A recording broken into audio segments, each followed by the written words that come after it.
पाकिस्तान की सूरत हाल हर पल बदल रही है। पंजशीर तालिबान के मुहासरे में लगातार है और खबर झड़प की भी सामने आ रही है। ताहम बोरिस जॉनसन ने जो बिडेन को साफ कर दिया है कि अफगानिस्तान से फिलहाल ना निकले और अपनी डेडलाइन को बढ़ा दे। इधर तालिबान ने साफ कर दिया कि 31 अगस्त तक वो इंतजार करेंगे। जो मुआहिदा है, जो एग्रीमेंट है, इसके बाद एग्रीमेंट को आगे नहीं बढ़ाया जा सकता है। ज़बीहुल्लाह मुजाहिद ने थोड़ी देर पहले बड़ी बात सामने रख दी है। इधर मुल्क की अगर बात करें तो मुल्क के अंदर वजीर आजम की पहल पर कल एक अहम तरीन इजलास होने जा रहा है, जहां पर सभी फ्लोर लीडर्स के साथ बैठकर वजीर खारजा अफगानिस्तान की सूरत हाल से आगाही दिलाएंगे। बड़ा इंपॉर्टेंट है। और उसके साथ ये 3 तस्वीरें आप देखिए जो अफगानिस्तान के सोशल मीडिया पर वायरल है। एक तस्वीर बच्चियों का स्कूल है, जहां बच्चियां स्कूल जा रही हैं। ज़बीहुल्लाह मुजाहिद और दीगर लोगों की तरफ से इसको ट्वीट किया गया। दूसरा एयरपोर्ट जो हामिद करजाई इंटरनेशनल एयरपोर्ट है, वहां की सूरत हाल है कि किस तरीके से इवैक्यूएशन वहां चल रहा है और अभी भी वहां हजारों लोग हैं और गोली चलने की भी खबर आई है, जिसमें एक आदमी के मारे जाने की इतला भी है। इसके साथ साथ तीसरी खबर जो है, ये पंजशीर के वो जवान है जिसने तालिबान के खिलाफ आवाज उठाई है और ये नौजवान अहमद मसूद, जिन्होंने यह कहा कि हम तालिबान के सामने नहीं झुकेंगे। रात देर गई की तस्वीर अहमद मसूद के ट्विटर पर है, जिसमें यह पश्तो जुबान में, अपनी जुबान में यह साफ कर रहा है कि देखिए, हम बातचीत के लिए तैयार हैं, लेकिन बंदूक की नोक से बातें नहीं होती हैं और तालिबान ने अगर इस पार आने की कोशिश की तो हालात कशीदा होंगे। तो यह सूरत हाल है जी हमारे सामने। अहमद मसूद डटे हुए हैं एक तरफ से, दूसरी तरफ से अफगानिस्तान से इवैक्यूएशन प्रोसेस को बढ़ाने अभी उस तरीके से है कि सबको नहीं लिया जा रहा है। इधर दिल्ली के अंदर भी एहतजाज हुआ है और दिल्ली के अंदर एहतजाज किया अफगानियों ने, उन मुहाजिर अफगानियों ने जिन्होंने सन 90 से लेकर 93, 94 तक या 96 में भी हिजरत की। उनका मानना था कि हम तो हिजरत करके आए हैं, हमें ना खुदा मिला न विसाले सनम, इसलिए हिजरत का प्रोग्राम तर्क करें और अक़वाम मुत्तहिदा से अपील की कि वो रिलीफ रेस्क्यू सेंटर्स को खोलें ताकि जो लोग वहां से आए, किसी भी मुल्क में जाएं, तो उन्हें कम से कम रोजगार या खाने पीने की जमानत हो। तो बड़ी खबर, सूरत हाल जो है वो हर तरफ से बदल रही है और बदलती सूरत हाल के बीच तालिबान ने साफ कर दिया कि इंतजार 31 अगस्त का है। 31 अगस्त से पहले पहले सभी अमेरिकी और नाटो फौजियों को वहां से निकलना होगा। मुकम्मल तौर पर कंट्रोल अफगानिस्तान का तालिबान को देना होगा। सीधे चलेंगे रहमत कलीम के पास, हमारे साथ इस वक्त ज्वाइन कर चुके हैं। रहमत, बहुत शुक्रिया जी ज्वाइन करने के लिए। शुरुआत कल की हवाले से हम करेंगे, क्योंकि कल माना जा रहा है कि वजीर आजम की पहल पर दफ्तर खारजा ने इजलास तलब किया है, जहां पर फ्लोर लीडर्स को बुलाया जा रहा है और अफगानिस्तान की मौजूदा सूरत हाल से उन्हें अप्राइज किया जाएगा, बताया जाएगा कि क्या कुछ हो रहा है।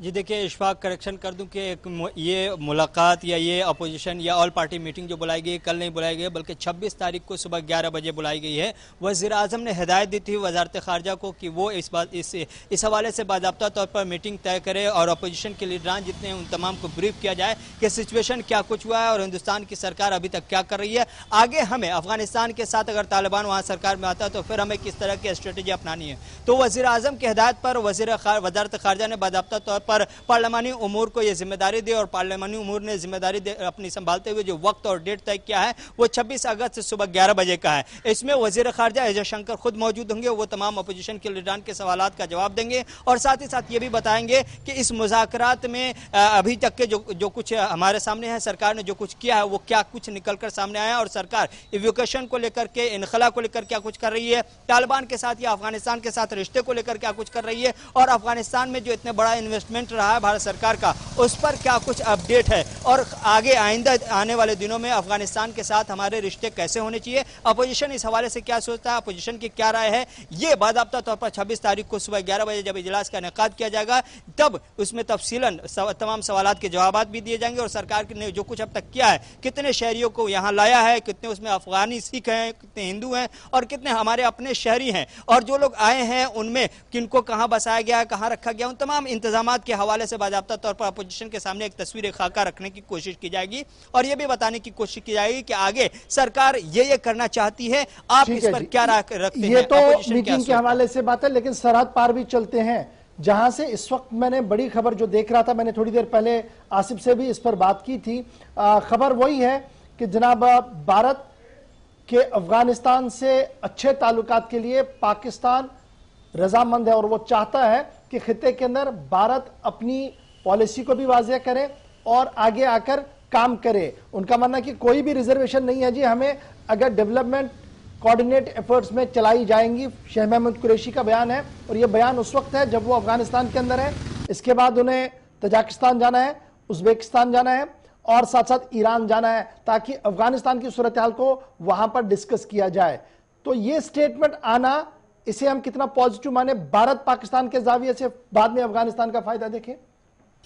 जी देखिए, बिल्कुल अभी शाह महमूद कुरैशी को दो जिम्मेदारी मिली है। एक जिम्मेदारी वहां के वज़ीर आज़म इमरान खान ने खुद दी है कि अपने आप को यानी पाकिस्तान को अफगानिस्तान के तालिबान सरकार में डोमिनेट रखें, मजबूत रखें। और तालिबान से जो मुज़ाकरात हुए हैं उस मुज़ाकरात में तालिबान ने शाह महमूद कुरैशी को यह जिम्मेदारी दी है कि आप माहौल को साजगार करें। हमारे आस पास के जो ममालिक के खित्ते के जो ममालिक हैं उनके साथ पहली फुर्सत में हम बेहतर रिश्ते चाहते हैं। इसलिए आप चूंकि आप एक ऐसे फ्रेम में हैं, एक ऐसे लीडर हैं जो ये काम कर सकते हैं, इसलिए आप पे जिम्मेदारी दी जाती है कि आप अपने तौर पर ऐसा काम करें जिसमें सांप भी मर जाए और लाठी भी बच जाए। इसीलिए वजीर खारजा पाकिस्तान शाह महमूद कुरैशी का एक ऐसा बयान सामने आया है जिसमें हिंदुस्तान को भी लेने की कोशिश की गई और यह कहा गया कि हिंदुस्तान के साथ अफगानिस्तान के जो रिश्ते रहे हैं वो बहुत अच्छे रहे हैं और खित्ते के तमाम ममालिक के साथ अफगानिस्तान के रिश्ते बहाल होने चाहिए, बेहतर होने चाहिए। और दूसरे ममालिक भी अभी वो जाने वाले हैं। शाह महमूद कुरैशी ताजिकिस्तान, उज्बेकिस्तान का हवाला आपने दिया। उन तमाम ममालिक के यहाँ जाने का सिर्फ एक ही मकसद है, तालिबान की तरफ से वो जो जिम्मेदारी दी गई है शाह महमूद कुरैशी को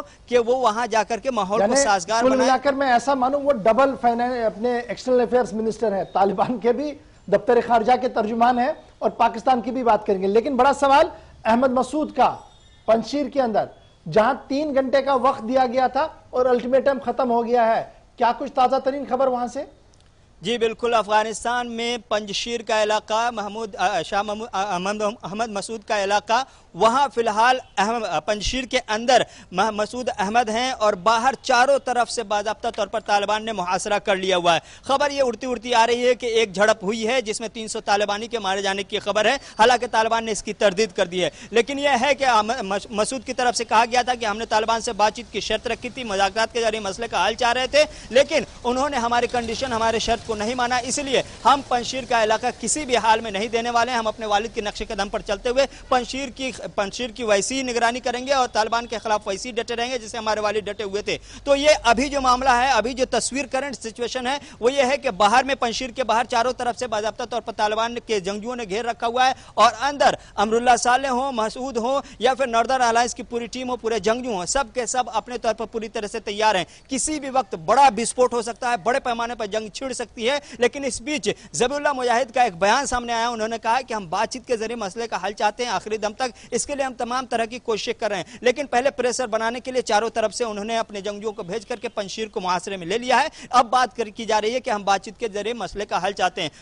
मसूद ने जो शर्त रखी थी उन शर्तों को मानने से इनकार किया है। यही वजह है कि मसूद अहमद डटे हुए हैं और अपनी शर्तों पर कायम है कि हम नहीं छोड़ेंगे जब तक कि हमारे मुतालबात नहीं माने जाते, तब तक कि हम मुज़ाकरात के लिए तैयार नहीं होंगे। अब देखना यह है कि यह जंग में बदलती हुए पंजशीर का यह इलाका जंग से लड़ता है या फिर बातचीत के जरिए ही दोनों के दरमियान सेटलमेंट हो जाता है और फिर रास्ते आसानी से निकल जाते हैं। हमारे साथ रहमत कलीम ज्वाइन करने के लिए और अफगानिस्तान की मौजूदा सूरत हाल पर बात करने